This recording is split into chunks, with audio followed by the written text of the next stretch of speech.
Hello and welcome to the Managing Uncertainty podcast. This is Bryan Strawser, Principal and Chief Executive here at Bryghtpath. And this is Bray Wheeler, Senior Consultant here at Bryghtpath. So in this week's episode, number 171, we're going to do a little bit of a dialogue, a role play back and forth here, where Bray is going to play the role of a Chief Security Officer who has decided they need a travel safety and security program, and I'm going to play my normal role as the CEO here at Bryghtpath. But the whole purpose of this is we want to emphasize a very important point, and that is that in whatever you're doing, we're trying to solve a problem. You're trying to get back to the strategy of the organization. And that's what we're going to play out for a few minutes here in kind of this back and forth. So I will turn it over to Bray. Well, hi, Bryan. How are you? Wonderful. So I am to sort of set the table here, I'm the CSO of a university, and I've been asked by our board of trustees to set up a sort of travel security program, I think. We don't really have much, but we've had some incidents, and so we'd like to explore sort of what that would look like and what that would entail. So really looking kind of on a fact-finding conversation here with some different folks to understand what that might entail and what we should be thinking about. How about you call me when you get things figured out? No, I'm just kidding. Exactly. So that's great, Bray. So tell me why you think you need a travel safety and security program. Well, part of it is because I've been told that's what we need, but we've also had a handful of incidents where students don't feel super comfortable, or we've had a medical thing here or there, but just based on the world that it is today, the board of trustees thinks that this is something that we need to put into place. Well, tell me a little bit about the incidents that you have had. I assume this has to do with travel. These are not incidents that are happening on campus. It's happening when they're traveling for studies or for an event, offsite event or something like that.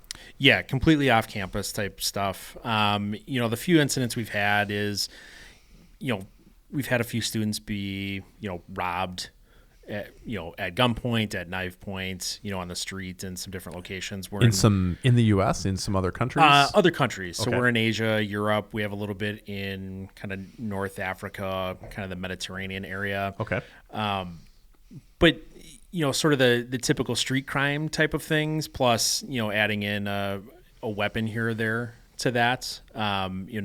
Fortunately, nobody's been hurt in any of these incidents. We have had some students be kind of followed back to their dorms or the places that they're staying that have made them uncomfortable. But again, we haven't really had anything. I think the big notable probably issue that prompted this was we had a professor get sick in China, and just due to some of the COVID regulations and stuff like that, plus very challenging kind of navigating China, it caused some issues in terms of getting good care to that professor. What did you wind up doing for them? So it was pretty clunky. From a travel security standpoint, we sort of orientated and kind of helped get them some internal resources, but largely it was sort of taking care with, our HR teams with the professor to try and get them some resources through benefits and stuff. But it really wasn't a great experience. We lost track of them at certain points just because communications can be an issue there. So it wasn't a great sort of experience, and we definitely heard feedback both from the professor and their family and the department and things like that. So when these students are traveling elsewhere, you have some campuses elsewhere, or you've got some kind of joint ventures with other universities, or a little both, or what is that? A little bit of both. We have sort of some own facilities in South Korea, and then one in Hungary. But for the most part, the rest of sort of those spaces are kind of joint ventures. So, Croatia, Egypt, China. Definitely have some more challenging locations in some of those. So do you have security staff there or no? We do not. You don't. Okay. No. So we have nobody on site from kind of a university standpoint. Some of the joint locations have some contract sort of services there, just to maintain facility control, but most of that is local sort of contract. Do you have a provider today that can provide medical and security capability at these locations for you if something happens? We do not. Okay. So you don't have any kind of capability today Nope. for this. We do not. And when you've had these things happen in the past, what kind of attention did that get from university leadership? The professor situation certainly got a lot of attention, just given that it was a staff member. Some of the kind of stalking-esque, or situations where particularly some of our female students have felt uncomfortable have gotten a little bit of attention, just because that tends to bubble up within the university, by word of mouth and gets passed around. So there's a little bit more attention paid to that, but ultimately there's not huge visibility, huge eyes on a lot of these situations. There's just a lot of piecemeal or siloed kind of views on it. Where do you expect things to go with the university in the future? Like if you're looking at the organization, your university's kind of mission, vision, strategic objectives for the next few years, do you think there'll be more? Like, do you anticipate this kind of international travel is going to increase in the future? Yeah, it's definitely going to increase. Part of what our sort of future-facing kind of vision and strategy is to expand sort of our global presence, to sort of get students out of the classroom a little bit and get them more, out into the world and experiencing different cultures and understanding different ways of life. And really kind of integrating that into their education. So it is definitely a priority for us to kind of shift in that direction. So we're looking at, very much an expansion in Europe because it's the easiest to sort of accommodate, but we're also looking, to Asia, to still the Middle East, and a little bit into South America as well. We have very limited presence there, but that will likely expand here in the next 3 to 5 years in particular.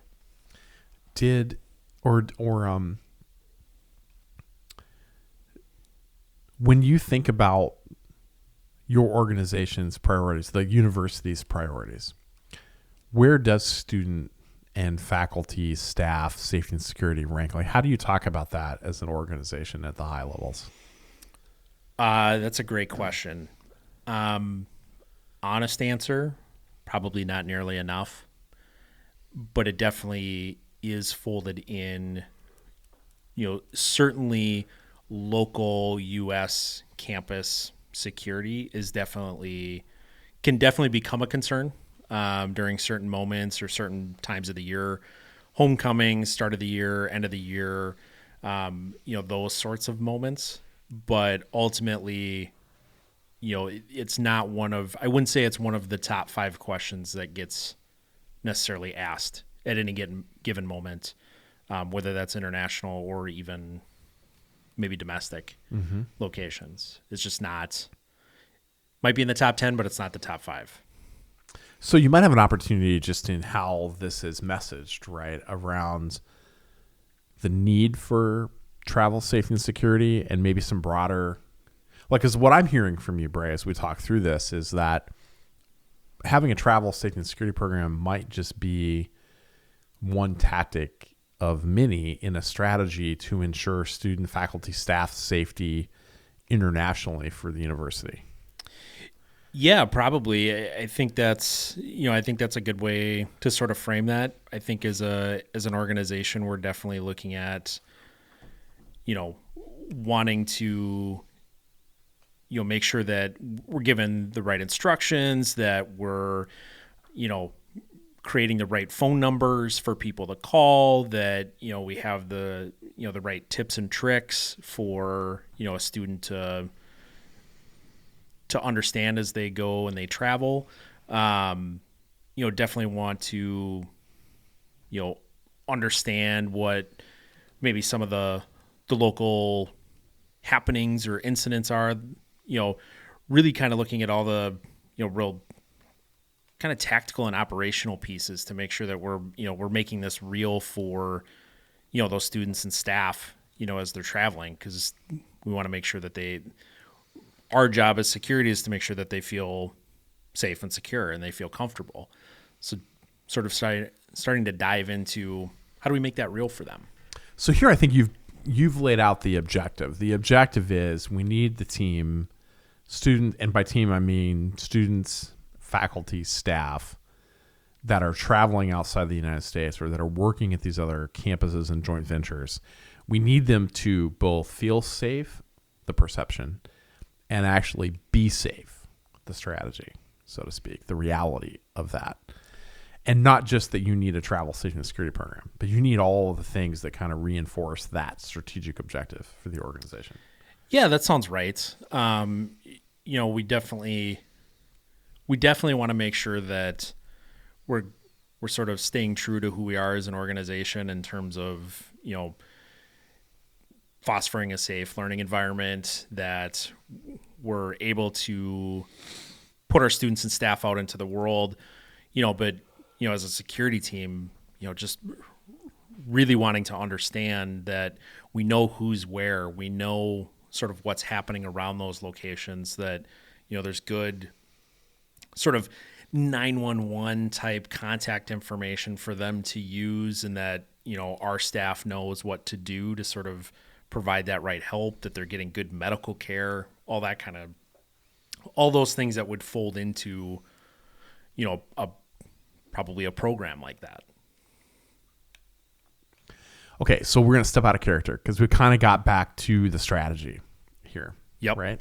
I think the message we wanted to use with this episode is that, because we just went through a conversation recently with a client. It wasn't a university. It was a different conversation. But what we're trying to get at is, if you come to a consultant, you might come to a consultant because you need a solution, and this consultant provides a solution. So in this case, we were asked about a travel safety and security program. And the answer is yes, we would be really happy to build that for you, but tell us why. Why do you need this? What's the strategy? Because we want to build and prepare the right solution for the organization. And we found in this conversation that the client couldn't get back to the strategy because they hadn't thought about it. Yep. And at the end of the day, they didn't need just a travel safety and security program.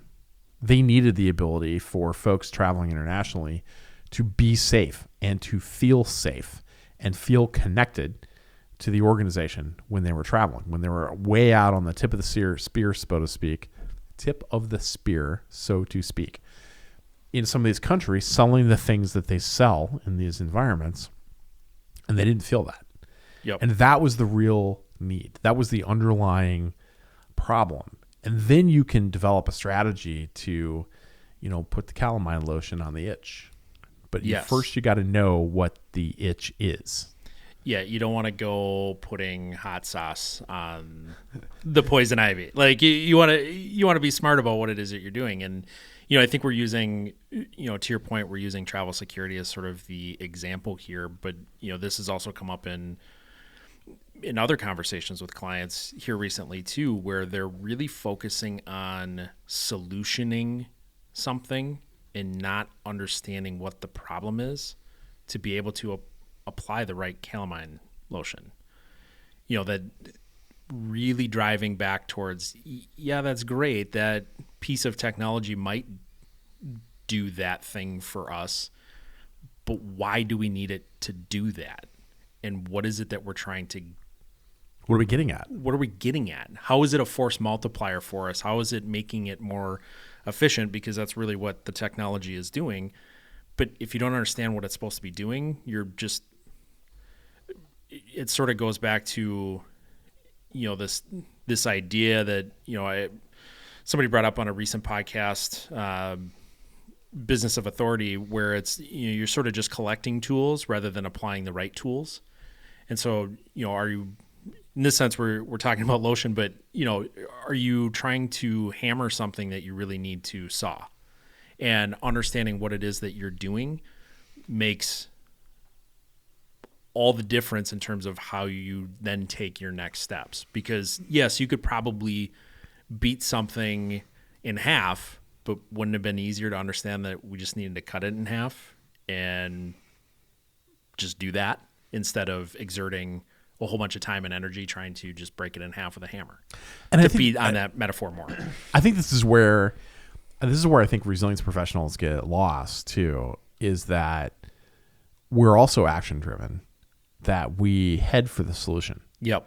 Right. We head right for the solution instead of taking the time to talk about what is the problem? What are we trying to solve? What are we trying to solve for here? And how does this connect to the organization's broader strategy?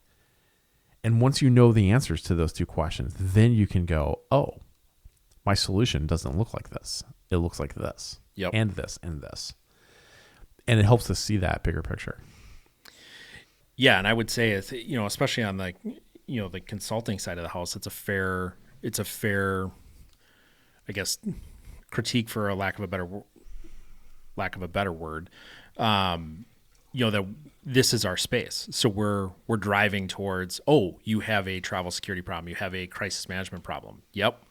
We're already kind of thinking down, sort of understanding what the problem and the strategy might be, that it's important for us to take a step back. And so oftentimes, all of us, especially here, are having that conversational internally of sort of checking each other, going, okay, back up, what was the problem? Even though we're sort of tracking along, and it's really important to get the client there in that conversation. Because if you don't have them there, they're not experts in really any of these spaces, more than likely. And so they're very lost without sort of understanding the journey you're about to bring them on. What other advice would you give at this point? I'm not sure what else I would say. We've kind of tied it back to the strategy element and about solving the problem. What else? How would you wrap it up, Bray? I think the other things to think about are the other sort of common ideas that tend to come up, when we're having these conversations is, do we sort of use a component of what we're trying to build as sort of a case study or test case or, proof of concept to what it is that we're trying to create more broadly around the strategy? And I think in some sense that can work, but that's probably far less often than really focusing in on that strategy and the problem first. If you are going down any of those roads, it's around setting maybe some baseline things, the temporary Band-Aids that are going to fold up into an eventual strategy that apply just the right amount of calamine, yeah. Without sort of relieving the entire itch, but giving that temporary relief so that they can make a more informed decision or they can better understand something that's going on. That certainly has value in some cases. But really it really is all about bringing them back, understanding and sort of picking up some of the nuances that they're sharing and maybe some of the tactical and operational solutioning that they're doing that can benefit you later. But it really is sort of bringing them back and asking them the why questions and having them understand the problem, because ultimately that allows you to understand the problem. And I think, like we've always said, and I think we've reinforced it here, a lot of this always comes back to how do you tie back the thing that you're trying to do to your organization's strategic objectives? The way to gain credibility as the leader of a support function, resilience, crisis management, business continuity, corporate global security, disaster recovery, pick your poison, is to connect your actions, your team's strategy to the organization's broader strategies. And if you can show that and you live that day in, day out, you don't have people running around saying, what does Bray do? Exactly. What does the business continuity team do? How do they help us? Why do we have one? What's their value? Because they'll know the value. Yep. And I think the other side of that coin too is once you've tied it to the objectives, that makes it real within the organization, or that solidifies it within the organization. the other piece as you go along and understanding the problem is those solutions that you develop, we're big proponents on integrating that culturally, what fits culturally, because if you can get those things to fit culturally, they last, they're used, they become part of what's going on, and they embed themselves organically within the day-to-day operations of the business that, it's sort of boiling the frog, type thing. They don't even know that they're now speaking resiliency language in business decisions, in day-to-day conversations. That's it for this edition of the Managing Uncertainty Podcast, episode 171. We'll be back next week with another new episode. Be well.